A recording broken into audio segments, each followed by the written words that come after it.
தேசிய ஜனநாயக கூட்டணியின் இந்திய அளவில் உள்ள கூட்டணியின் தலைமை பொறுப்புல இருக்கிறது பாஜக.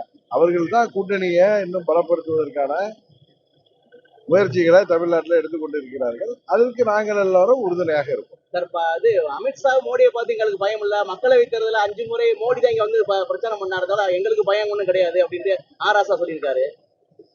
அவர் சொல்றதுக்கெல்லாம் நம்ம போய் பதில் சொல்லிட்டு இருக்கோம்னா, வர்ற தேர்தலில் திமுகவை வீழ்த்த போகிறோம் என்பது உறுதி. அதனாலதான் திமுக முதல்வர்ல இருந்து எல்லாரும் பயத்தின் உச்சத்துல ஏதோ பேசிட்டு இருக்காங்க. மக்கள் விரோத திமுக ஆட்சியை எங்களது கூட்டணி உறுதியாக வீழ்த்தி நல்லதொரு மக்கள் ஆட்சியை, மக்கள் விரும்புகிற ஆட்சியை, புரட்சி தலைவர் எம்ஜிஆர், இதயதேவ அம்மா அவர்களின் ஆட்சியை தமிழ்நாட்டிலே மீண்டும் கொண்டு வருவோம்.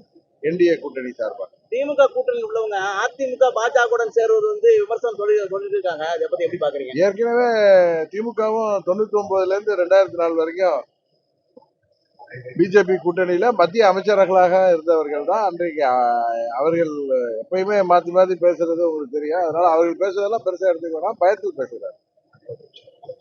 பங்காளி சந்தைகளை பின்னாடி பார்த்துக் கொள்வோம், இப்போது ஒற்றுமையா செயல்படும் 2026 அதுக்கு ஒற்றுமையா செயல்படுத்தி எடப்பாடி ஒத்துழைவாரா?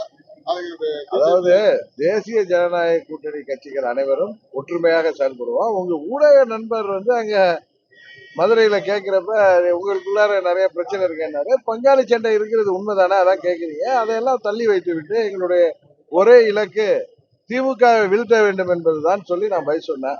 அதை நீங்க உங்க விருப்பத்துக்கு அதை எப்படி வேணாலும் செய்தி பண்ணிக்கங்க.